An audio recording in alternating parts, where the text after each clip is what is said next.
Guys, today we got an episode with Shyam, who is here from Bleacher Report. I'm really excited for this episode. He's going to talk about his experience at ESPN, writing for the newspaper at Penn State, and more. Hope you guys enjoy. And don't forget to hit subscribe below. Okay, cool. Okay, we're here with Shyam, and would you like to tell us a little bit about yourself and get it started today? Hey guys, yeah, I'm Shyam Ramachandran, and I am a social programmer at Bleacher Report. So yeah, I'm basically just post about sports all day long. Yeah. So, do you love it? Is it kind of like your passion, or how is that? Yeah, no, I would say yeah, definitely it is my passion. And like I absolutely love it. Like not a day goes by where like I feel like it's work. And I just feel like it's super, super cool that I actually get paid to do something like this. Yeah, And yeah, so that's a pretty awesome part. So, is there anything about it that like you don't like, or people that like you wouldn't expect getting into it? Um, I wouldn't say there's nothing that I don't like because again, it is my passion. I think the one thing that people should know getting into the space is like you have to get ready to sacrifice like, like your holidays, weekends, nights, like because sports never stops for anybody. So I think just getting ready to work around sports, like sports is not going to work around your schedule, right? Yeah. So it kind of just becomes your life. So I'd say like that's like the biggest thing kind of going into the space. Yeah. Was it kind of like difficult to get into the field, or like how did networking play a role into that? So yeah, I would say networking is like a huge, huge key to honestly any space, but I think sports especially because I think like having people vouch for you can really, really go a long way again in any industry, but especially with this job in particular, like um I feel like if you know of people at certain companies, like let's just say ESPN, Bleacher Report, and other like top other social media juggernauts, or better yet, publications as well. Just having that connection, you at least get a conversation, and that can just go a long way, and you can just kind of like prove yourself from then on.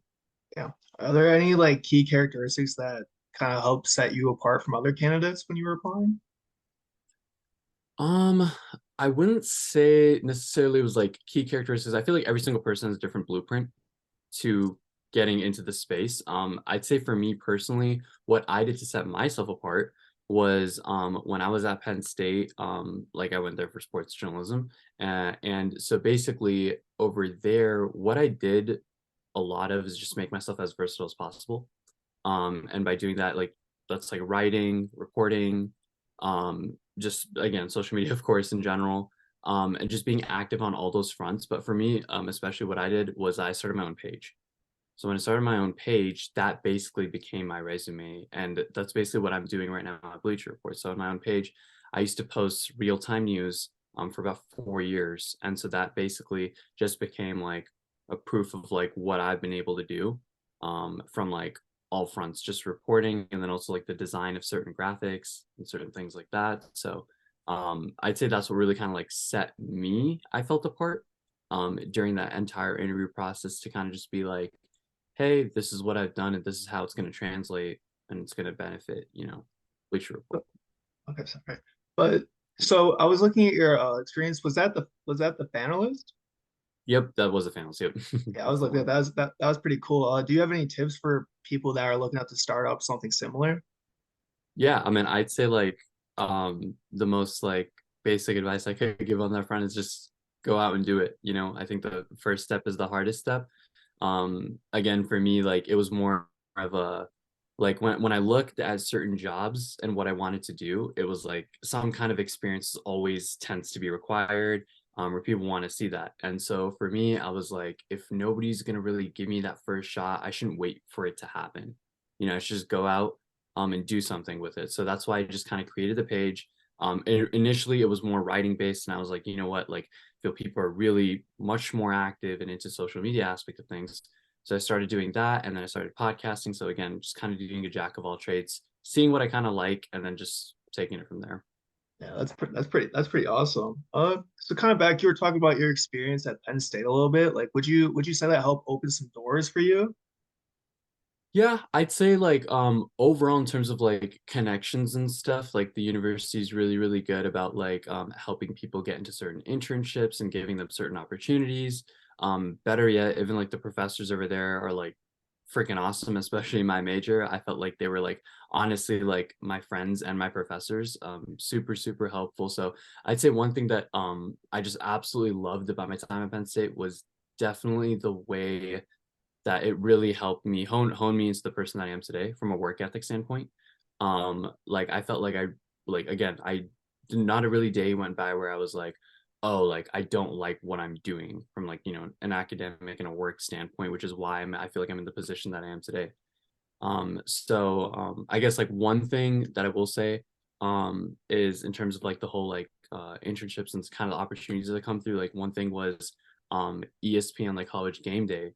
They actually came to Penn State one time, and one of like the department chairs kind of like remembered me like from a personal standpoint. Like I was just like, wow. And then like he hit me up, he's like, hey, do you want to work for ESPN college game day for a few days? And I was like, I was like, yeah, of course. Like, what the heck? And so I feel like just having like people like there for you that actually care about you and like what you're doing, just having that personal connection, like it's pretty crazy. So I really did like appreciate that and the relationships that I kind of built with like a lot more like the professors and stuff over there. That story's pretty awesome. I'll say that.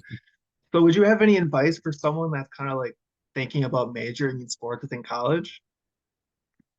Yeah, I'd say like getting involved as much as you can. Another thing that I'd mentioned at Penn State was that I was part of the school newspaper. So I think that's like a huge, huge thing. Just try to like take internships and any opportunity you can. Because like again, that's experience. Some experience is better than no experience, right? So I think that that's like a huge thing, and you shouldn't really worry if it's paid or unpaid. I mean, I'm just gonna blatantly say it. I didn't make a dime until I kind of got to Bleacher Report. So even on my own page, I never made any money off of it. It just kept me going. Like it's just my drive and my passion for it. So I feel like if it's something that you really, really love doing, then it's worth the wait for that. And I feel like everybody's obviously at different places in their lives. But again, college, you're still really young, figuring it out. So I'd say take any experience you can kind of get. Yeah. So kind of feeding off that, what would you say like success looks like to you? Oh, that's tough. Um, I'd say I'm yet to see it. I'm yet to see it because I like having the whole ideology of like you gotta stay hungry. You have to always stay hungry.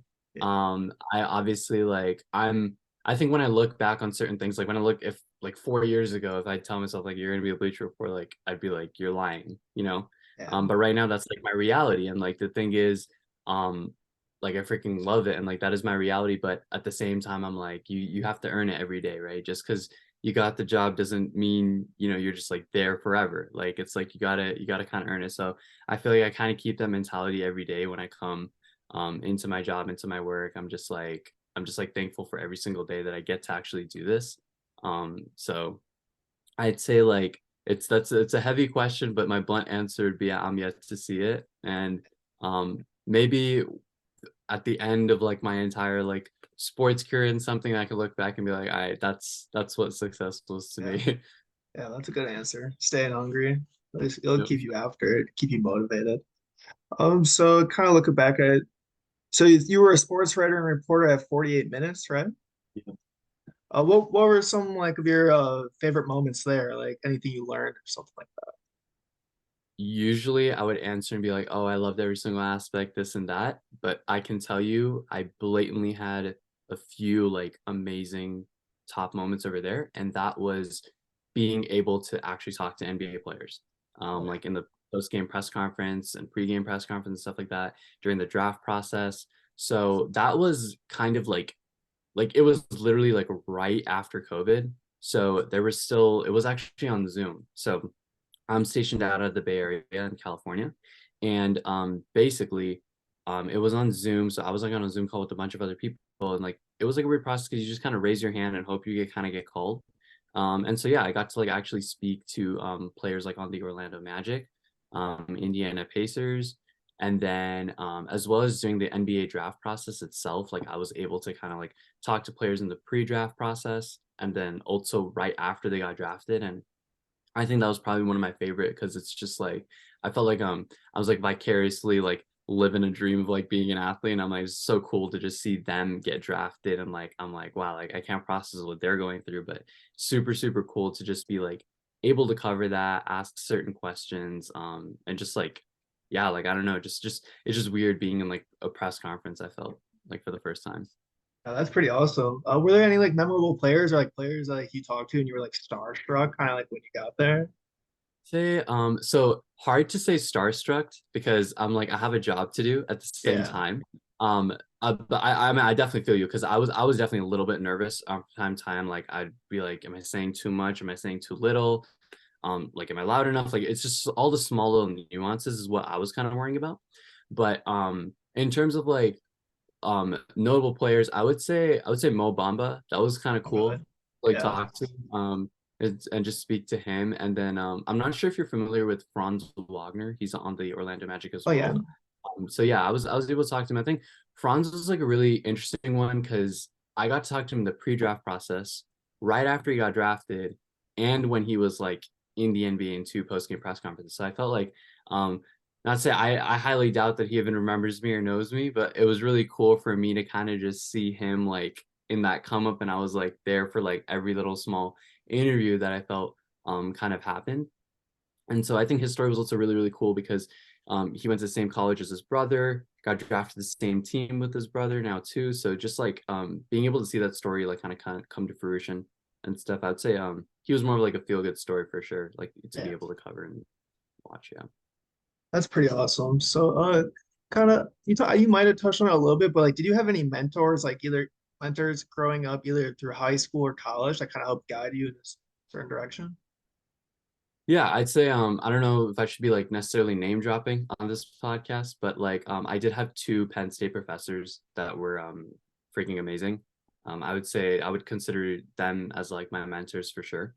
Because I would go to them for literally like anything, like even personal work. So like they were amazing in their way that they like had feedback for me, and like I felt like every single day when I was in their class, like I learned something. And that was like the absolute most important thing to me because um I think like the mentality is like you should never like think that you're like the smartest person in the room, I feel all the time, or like don't like, necessarily shut your brain down to be like, oh, I know this. I don't want to learn it, right?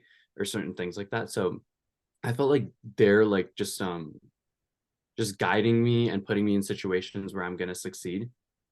Really helped me. And like from a personal standpoint as well, like I think one of the articles I wrote on the fan list that was probably the toughest was when Kobe Bryant when he passed away. And so that was an article that I was a little bit iffy about writing because I'm like, should I even write anything? And because it was just such a heavy time period, but at the same time, like I don't think I'd feel good about myself if I don't write something. And but the first thing I did was call one of my professors and I said, how do I write this? Like what do I kind of do? How do I kind of go about it? Do I still follow like the same kind of like professional format of things? Is there a way where I could even include my emotion? Is that appropriate? Anything like that? And he replied to me and he said, write from your heart. He said, that's it. And I said, all right. And so I would say, yeah, like it kind of just like, again, just putting me in certain situations where they know I'm going to succeed and just like giving me like blunt, great feedback of what I'm good at, what I'm not good at, what to focus on. So I would say I definitely still consider to this day, definitely my mentors. I feel like you always need someone to help guide you at some point, especially when you're not sure what's going on. 100%. So I guess kind of going, you were a sports reporter also at the Daily Collegian. I was trying to pronounce Mhm. that. Yeah, that was the Penn State newspaper. Oh, was it? Was there any memorable moments from that? Anything that you learned there that helped you propel Yeah. you? Yeah, I'd say I think what was really cool about that was that it was a completely student run organization for the most part. And I think what was really cool about that was I got to be part of like a whole like beat for a whole season. I was a women's basketball reporter there. So it was really cool to just like see the team the whole season through and just like be a part of every single press conference. So it was like by like probably the fourth or fifth time that we were on those calls, like it was like they kind of just knew you by name and who you were with. So I felt like that association really went a long way in building relations like with the coaches and the players. And I would say in terms of favorite moments, I think definitely my favorite game to cover was I believe it was Nia Beverly. She was transferred from Wisconsin to Penn State. And the game that we were covering her, it was against Wisconsin. So it was like a revenge game for her. And I obviously, I love chasing the storylines and love doing that. And Penn State did squeeze that game out and won it. And yeah, just like I guess like talking to her in the post game press conference was really, really cool. Just kind of like again, seeing what they're kind of going through, their emotions and stuff, and just covering that in real time for the school newspaper was really, really cool. So yeah, that's pretty awesome. A good revenge game. I feel like everybody loves one of those. So is there like, do you have any favorite moments working so far at Bleacher Report? Like any big shots getting into there, kind of anything like that? Again, like I want to say every single day, Yeah. but one thing that gets me going is like when like crazy news happens. Yeah. Like when like a huge trade happens or like a huge like signing, trade, whatever it is, like huge moment, any kind of like, even game winner, something like that. It's definitely the most like it's the busiest time for sure, but it's the most fun time too because it gets like my adrenaline pumping, my blood going, kind of like Yeah. I'm just like so like locked in and like you just kind of like want to like get stuff out. And so like I guess just having like being surrounded by like a team that like I want honestly like I can call them my friends at this point, just working with them every single day, and talking to them and just working with them in real time. It just makes the job so much easier, so much more fun. To just share those moments with them too, because I feel like it's literally just a memory. Like I can just look back on like certain like huge moments and trades, and I can just like I feel like there's like a story behind every single one, like who I was on shift with, what did we do, how did it go down, and stuff like that. So I would say definitely like yeah, my favorite moments would be covering like the biggest moments for sure. So is it kind of like a close family, like almost atmosphere at Bleacher Report, or what's the atmosphere like?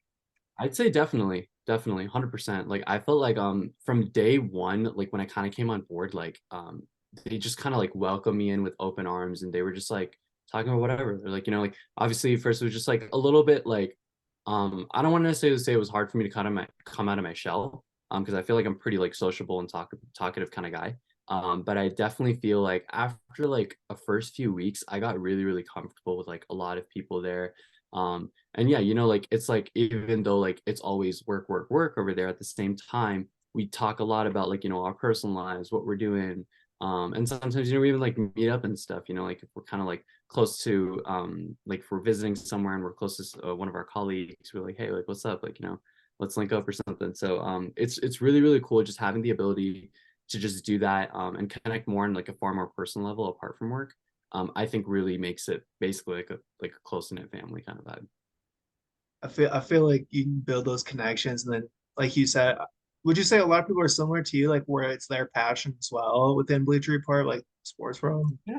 Yeah, no, I mean, I would say like 100%. I think that if you want to like work in sports, like I'm assuming that you have like a strong interest Yeah. in this field and in this line, uh like you have something to say about something, right? In sports in a sports setting. So like I feel like definitely for sure. And I think like again, like proof is in the progress, like everybody is just so like inspiring, I feel, to myself too. Like I feel like every time I walk in that room, like I'm trying to learn something new every single day.